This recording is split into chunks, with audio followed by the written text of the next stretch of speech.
Well, greetings, everybody, and a warm welcome to you, and thank you for joining us here at the worship service at the First Unitarian Church in Salt Lake City. I really miss all of you very, very much. We are in contact by phone and email, and that's splendid. But this has been a rough while. I'm thinking about the loss of Ruth Bader Ginsburg, and also all the troubles that are in Louisville, Kentucky, and some other major cities that, of course, are outraged and protesting the events surrounding Breonna Taylor. And so I really miss the emotional vibe of actually being in the same room with you, a chance to talk face to face and to give each other hugs. But we will stay connected as best we can. And I just wanted to mention that there is an acute sense of loss not being able to meet personally. This is an astounding church community. And we do celebrate joys and concerns quite regularly. Right now, the upcoming joy is this Saturday, October 3rd, for our auction, live Zoom auction. It's going to be a lot of fun. It's going to be a chance for us to see each other virtually, but at least we get to see each other, and you'll all be getting by email the Zoom contact to tune in the auction, and be sure that you register beforehand. Just go online, and it's all very self-explanatory of how you can register and then zoom in on Saturday night. Well, as I said, there are joys and concerns, and yes, we have a concern in that it really, words are hard to come by. On Wednesday, a dear and beloved friend and member of our congregation passed away, and we are mourning the loss of Patrick Zwick.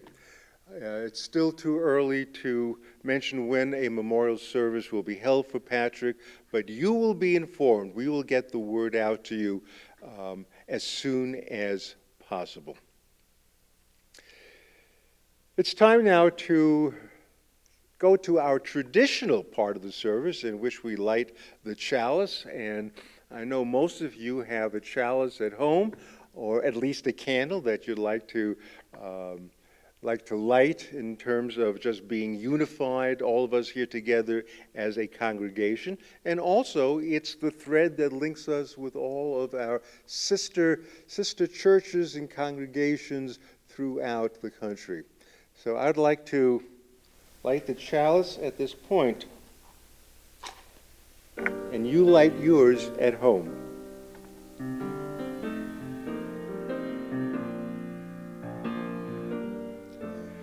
Symbol of light and of knowledge, symbol of warmth and freedom. We light this chalice as a symbol of our faith. Here we gather to celebrate hope and the infinite possibilities of love.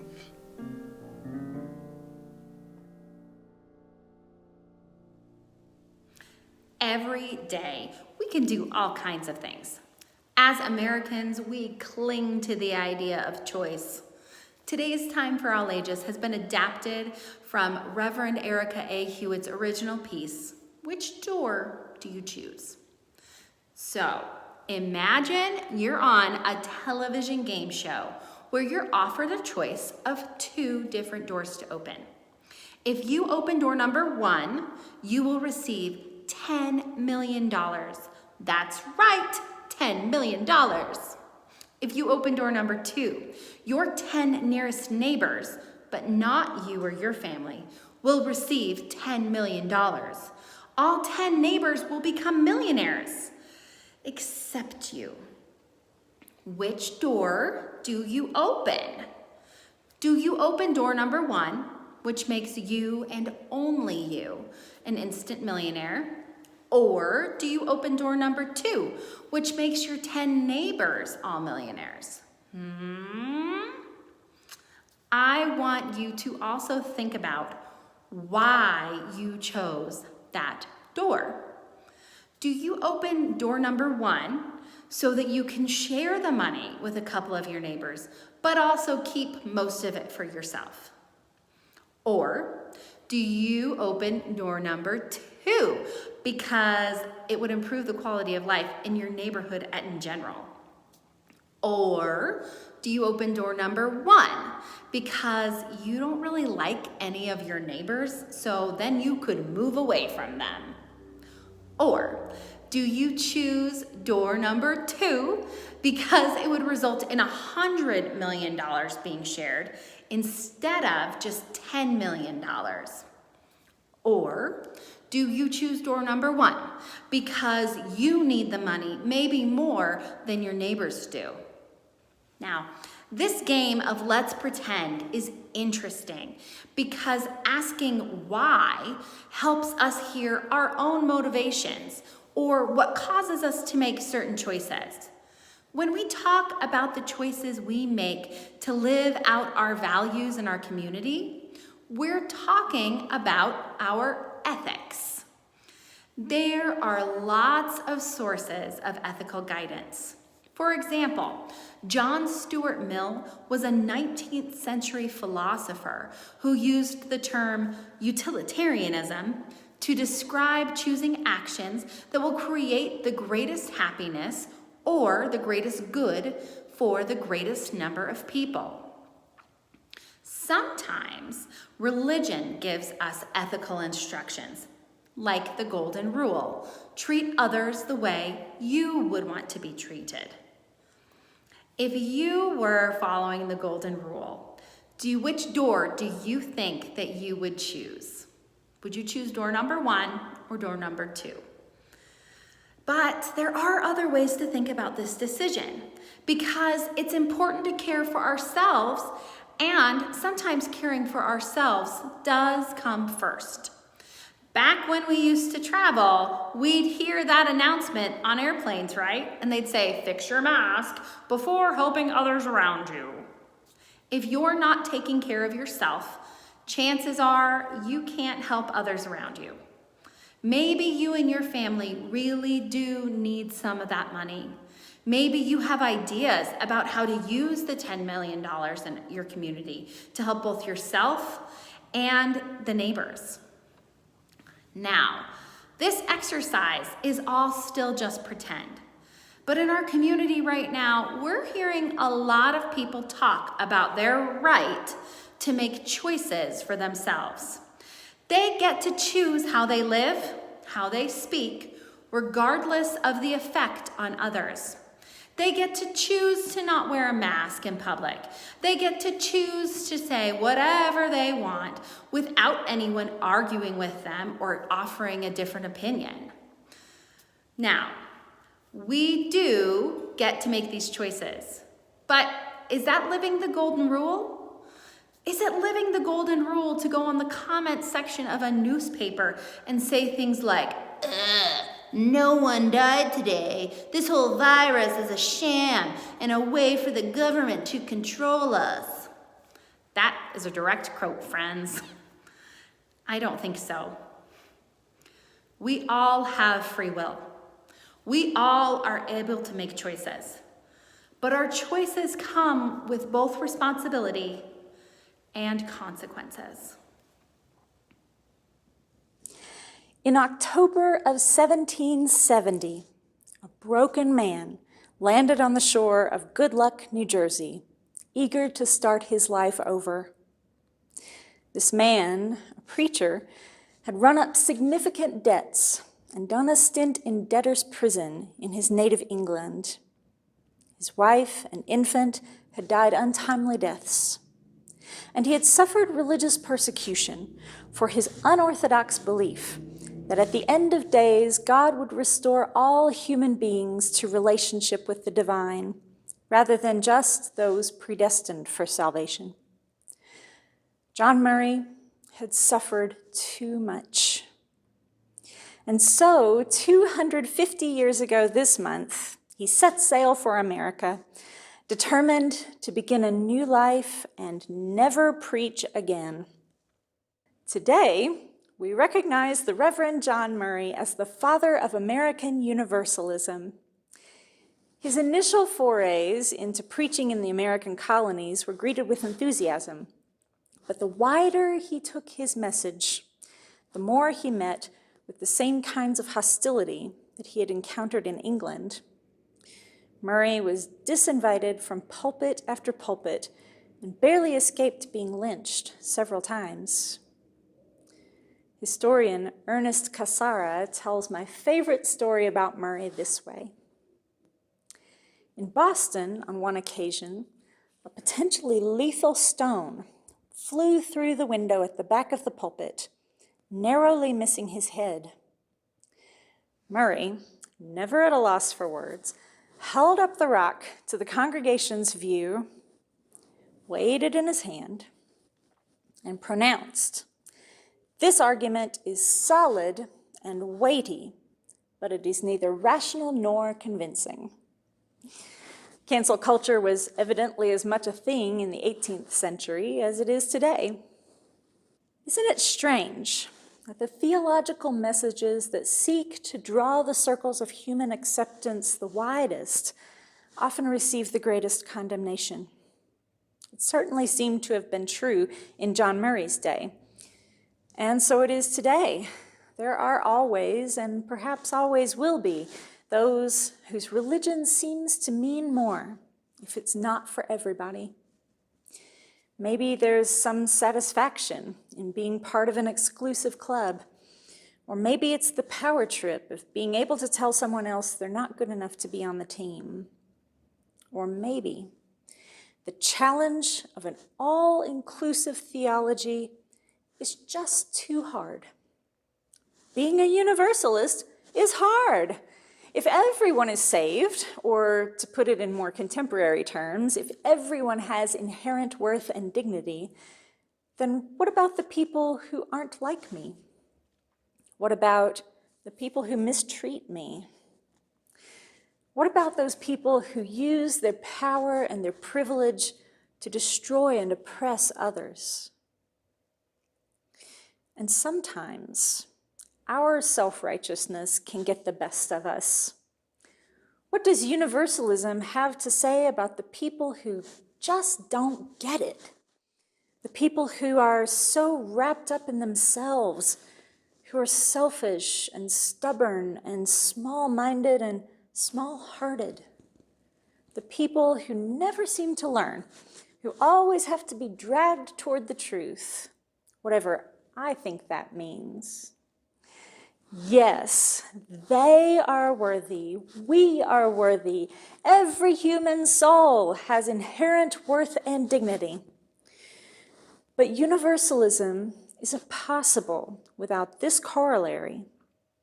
The inherent worth and dignity of every person is upheld by accountability. It's so easy for us fragile, fallible human people to lay down our dignity in favor of short-sighted gains, that we have to hold one another accountable when we're not behaving as though we are inherently dignified. Through processes of accountability, we courageously remind one another of who we are and who we are meant to be. We say to each other, "You're behaving beneath your dignity. You're better than this." And because we believe in our own worthiness and that of others, we know that if we adopt an attitude of humility and learn to say, "I'm sorry," and really mean it, we can grow to become better people together. Today, I affirm your worthiness, your dignity, your courage. I promise to hold you accountable to the best of which you are capable, and I expect you to do the same for me. This is what universalism is all about. So as you go through your week, I invite you to notice when you see people in real life or in the media, and reflect on their inherent worth and dignity, and how you might hold them and yourself to account.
I'm trying to fight aging. I don't think I'm the only one, but I am trying to fight aging. It's not easy. I'm not supplementing any vitamins. I'm keeping the same exercise regime. I'm not going to color my hair, although I've thought about it. I have not discovered a new lotion on the internet. What needs to change, I discovered, was how I was examining the issues of our day. Was I looking at today's issues through old lenses? I honestly wonder, is my thinking getting old? You know, we hear all the time that people become more conservative as they age. I don't think that applies to me. I first became aware of old thinking a few years ago when I realized that I shared the same opinions held mostly by old people, at least old professors, old writers, old ministers. This came at a time when some college students were demanding to be exempted from certain reading assignments because some of the books triggered emotional responses that didn't allow them to feel safe. Students insisted on safe spaces on the college campus so that when reading literature that possibly touched on child abuse or racial violence or alcoholism in the family, they, the students, would not have to relive such painfully personal experiences. This did not sit well with me. What did the students expect? To change the great literary canon to cater to their insecurities?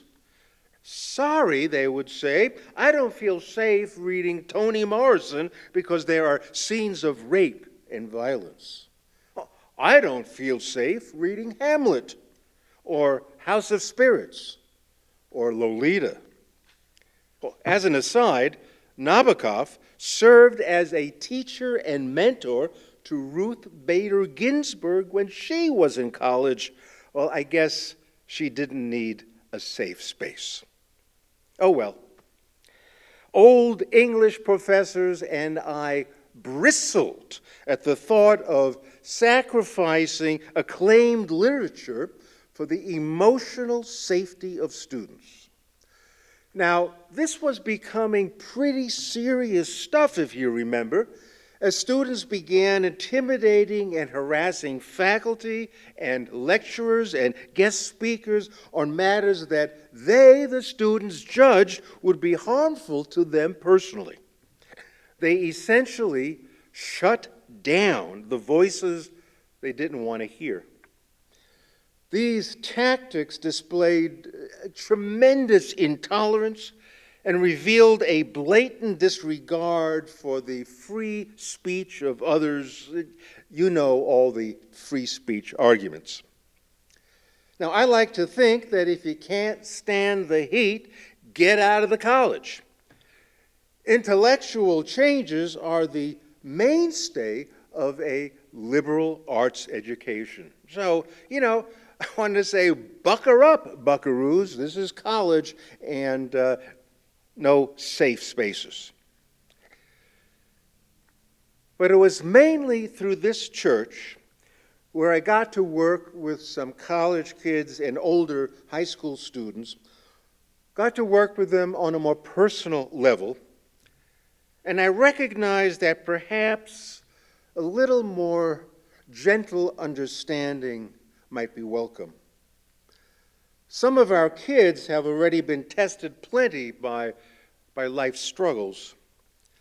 Now, it wasn't until I became an older man that I got close, just close to the experience of, let's say, being transgender at 18 or 16. Try 14. These young people deserve a new way for us to look at the world as it really is today. How does the world treat them? What does it all look like from their perspective? They have been through a lot of turmoil already. I'll tell you, there were no transgender kids in my Unitarian Sunday school as I was growing up. But man, that was a long time ago. I haven't really fully made up my mind about safe spaces in college, but I think it deserves another look. I'm pretty sure it does. Has my thinking progressed over time? That was a troubling question for me. Has my thinking progressed over time? Acknowledging that's pretty hard. But don't changing times deserve a fresh point of view? Well, these safe spaces on the college campus seem to morph into what was called identity politics. I bristle when it comes to identity politics. Bristling also seems to be a part of aging. People have become vested in their own self-interests. We're losing the big picture of all of us needing to hang in there together rather than pursue these narrow interests that only benefit a certain ilk who share the same narrow identity. It was about 3 years ago I delivered a sermon on identity politics in which I referred several times to Dr. Martin Luther King Jr. King wanted to fit as many different victims of injustice under the same tent. His thinking was that we all share a common destiny, and we need to stand together. I also seem to echo Mark Lilla, a progressive political writer, who believes that identity politics is just self-righteous narcissism.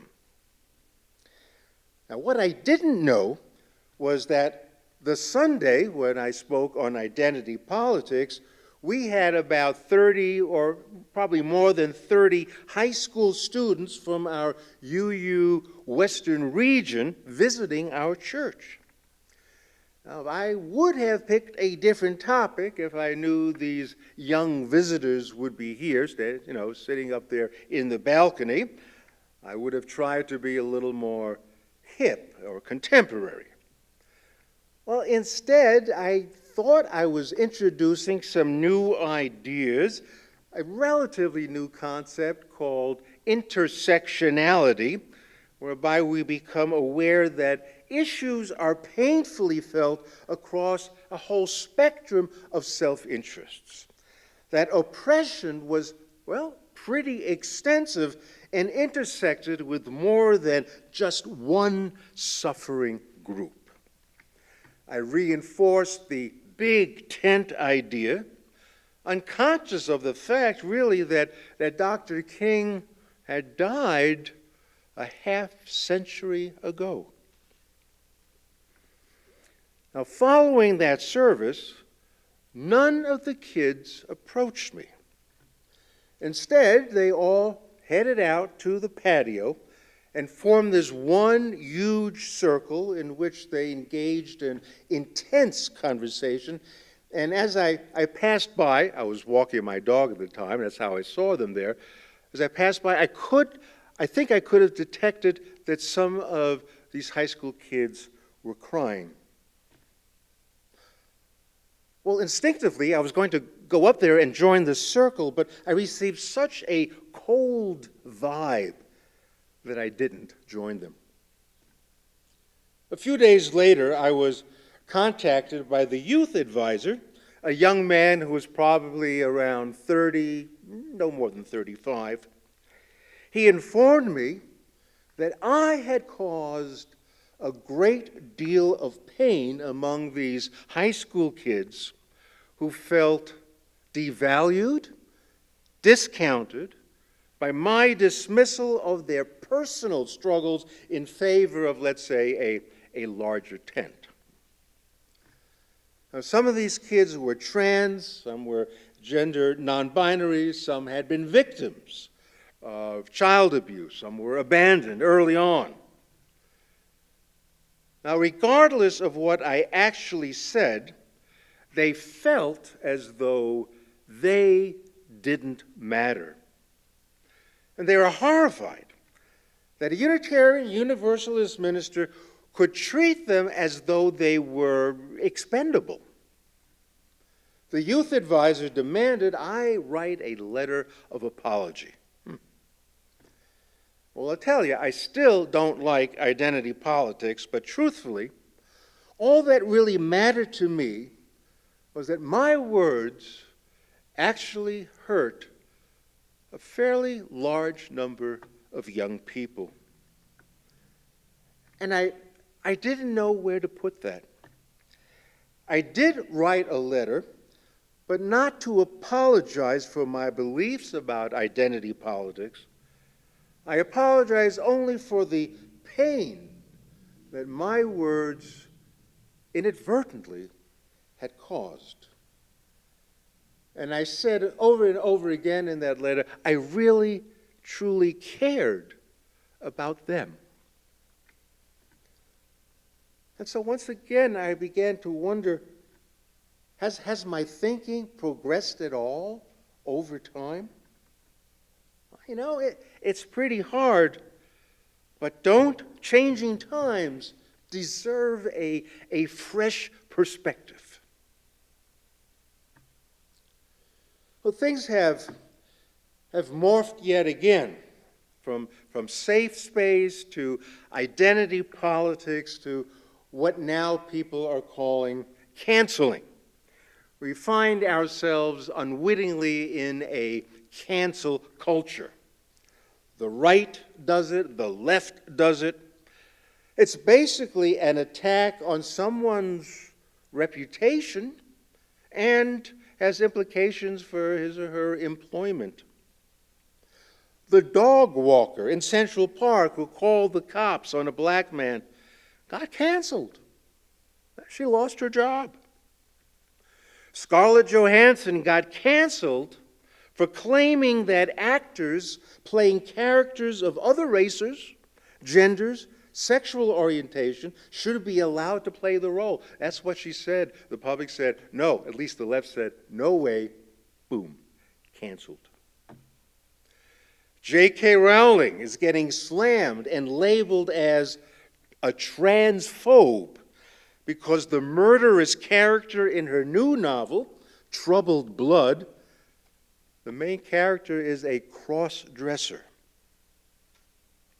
The Olympian gymnast, Gabby Douglas, was canceled after she appeared to blame survivors of sexual assault. She said, it's our responsibility as women to dress modestly and be classy. Well, that upset a lot of people who were victims of abuse. There was no discussion on the point. Gabby got canceled. The comedian Kevin Hart, who was supposed to host the 2019 Oscars, was canceled because of a statement he made years ago deemed homophobic. James Bennett, the opinion editor of the New York Times, was canceled, forced to resign, after running a conservative op-ed piece written by Senator Tom Cotton of Arkansas. Cotton is, well, after all, a United States senator, but Cotton's message didn't sit well with progressives who read the New York Times, so the editor who printed the column was canceled. The right cancels liberal teachers they determine are anti-American, And the left canceled speakers like Milo Yiannopoulos at UC Berkeley by smashing up the college so that it was impossible for anyone to speak there. No free speech to anyone spreading hate, they insisted. Well, you get the point. Now, if you consider the free exchange of ideas as the lifeblood of a democratic society, then the intolerance of opposing views, well, that's got to stop. You know, it's all right to criticize someone, but to silence them is an excess that threatens democratic ideals. That said, let me acquaint you with a huge controversy currently raging in Unitarian Universalism around the country. It's quite astonishing, really, that the UUA and the UU Ministers Association have canceled the senior minister of the Unitarian Universalist Church of Spokane, Washington, Todd Eckloff. It was not for any behavior unbecoming a minister. No, he was canceled for speaking his mind. The issue that ignited the controversy began 3 years ago when the UUA hired a white male for a leadership position rather than a Latina who was contending for the same job. And there were outcries of the UUA being a white supremacist organization, which led to many resignations in the UUA, including the UUA president at that time, Peter Morales, who, ironically, is Hispanic. The issue really boils down to one with which we are all familiar. Should race be considered as a factor in employment? Reverend Eckloff took the old liberal position of being colorblind in the hiring process so that the most qualified person, regardless of race, gets selected. Another issue raised by Eckloff was the absurdity, in his opinion, that the UUA was now labeled a racist organization as a result of hiring a white guy. Well, Eckloff wrote a book called The Gadfly Papers, in which he expressed these ideas along with some critical comments about the UUA as an organization. Now, when the General Assembly was held, ironically in Spokane, where his church is, he distributed his book at the General Assembly. Well, maybe he was guilty of a little self-promotion, but he was forced by the UUA executives to stop handing out his book. And then he was actually physically barred from attending the last day and a half of General Assembly right there in Spokane. When asked to meet with some of the UUA leaders, he refused. I think I would have too. It would have felt like an invitation of placing my head on the guillotine. Minds were definitely made up ahead of time. Oh yeah, there was going to be an execution. Why go through the faux discussion? The UUA canceled the Reverend Dr. Todd Eckloff. The elected Board of Trustees from the UU Ministers Association issued a public letter of censure. And then the Ministerial Fellowship Committee, which serves as our credentialing committee, stripped him of his status as a UU minister. I mean, he can call himself a UU minister, but he has no denominational support or affiliation. He's still serving the congregation in Spokane. I say good for him, good for them. Now, I am sure that many of you are outraged, as I was initially. I mean, my thinking was, when all this was new stuff, I was thinking, when does the UUA squash dissenting opinions? When did that evolve? How did that evolve? UUA Vice President Kerry MacDonald rebuked him for failing to take responsibility for the impact of his words. Whoa, that's a pretty deep and intense accusation that could apply to each and every one of us. I mean, yeah, taking responsibility for the impact of our words is a good principle to follow. It would keep us all humble and make the world more safe. But, I mean, let's get real. Now, by all accounts, Eckloff's position on hiring practices at the UUA did, in fact, impact a lot of people of color, trans, and binary, those who were, in fact, in leadership positions. So there really was a cause and an effect. Now, I recently finished reading both the report of the UUA Commission on Institutional Change. It was a book that started in 2017 when that whole hiring issue first arose. They studied anti-racism for 3 years, and then finally not their solution, but their recommendations and a sense of accountability was released in this rather thick book on institutional change. And I also read a fascinating book called Centering, Navigating Race, Authenticity, and Power in the Ministry. And the book contained a variety of racist incidents experienced by black UU ministers, which were simply appalling. You can't believe that these things are happening in our progressive UU churches. That's a funny thing when you stop and think about it, and that is really, up until this point, we Unitarian Universalists were relatively content in responding to racism by merely electing a black president of the association, Bill Sinkford. Some of you, in fact, may well remember Bill visiting us a couple of times in Salt Lake City. But as Cornel West would put it, black faces in high places don't mean a thing.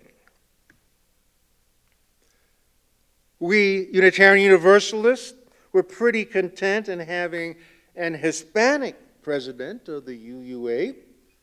Once again, brown faces in high places aren't worth a thing. What we need to do in the UUA is not hire top-level people of color. We got to get to work. We have to dismantle racism.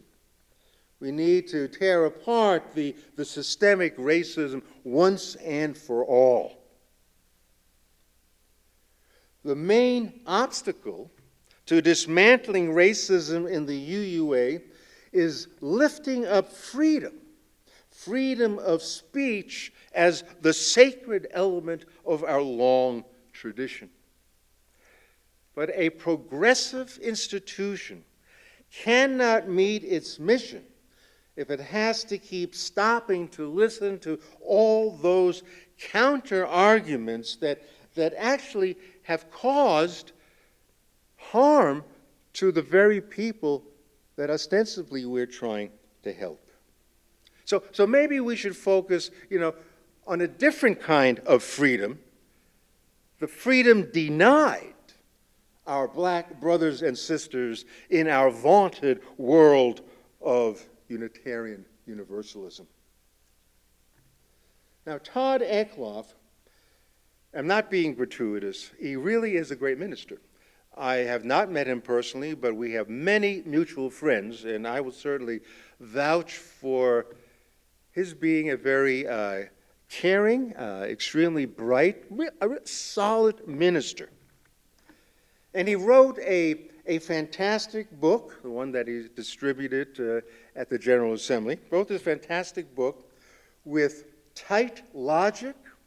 He offered many superlative lessons in reasoning and offered a sound tribute to our UU tradition of free speech, the exchange of ideas. But it's an interesting thing. He cited in his book the Universalist minister and founder of Universalism, John Murray, from the 18th century. And he cited essentially the father of Unitarianism, at least the one who started the American Unitarian Association, and that was Channing, William Ellery Channing. So he cited him going back to the early 19th century. And then, of course, he cited the great abolitionist Theodore Parker from the mid-19th century. I tell you, there were a lot of people who wanted to cancel Theodore Parker. So you go back and you list of all these the foundations of our desire to uphold free speech and the exchange of ideas. But when you stop for a moment, you need to consider, is that old thinking? I mean, it sounds eloquent, but it's the kind of thinking that puts my freedom of speech ahead of your struggle to change institutional racism. Wow. We will never, as an organization, we will never move beyond the rhetoric of anti-racism unless we are actively pursuing it. And yes, that means a person of a different skin color may well occupy your rung on the professional ladder. Sound, logical arguments that express a colorblind view of hiring is yesterday's thinking. Colorblind approaches to race are not anti-racist. It means nothing. It just delays the anti-racism work that needs to be done. Standing on old traditions will not bring about the needed change for today. And although I feel very deeply for the Reverend Dr. Eckloff in Spokane, Washington, and I nod affirmatively as he builds his case so rationally, it's time. It's time for the UUA to move on. It's time for our entire nation to move forward. It's time to end this gradualism and get to work right now. So let me ask you, has your thinking progressed over time? Believe me, I know it's really hard, but don't the changing times, don't they really deserve a new perspective? So be it.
As we extinguish the chalice,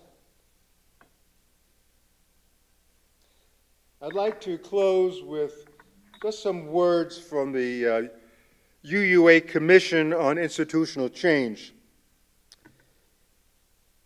We have spent time comparing our religious wounds rather than healing them, but our time as a haven or social club for those disaffected by other religions has passed.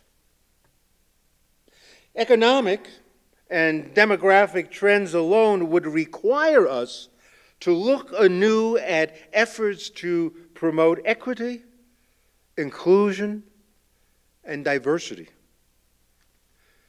We continue to attract a greater diversity of people and retain a very small percentage. We keep so few of the diverse population that come and join us, those who do not match the resourced, white, aging majority within our congregation.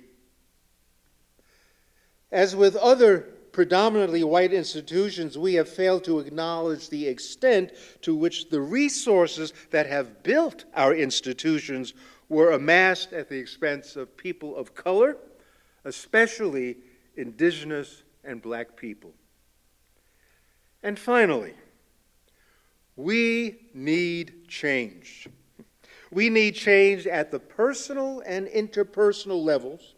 And most of all, we need to make systemic changes that can be ongoing and lasting. Amen to that. So be it.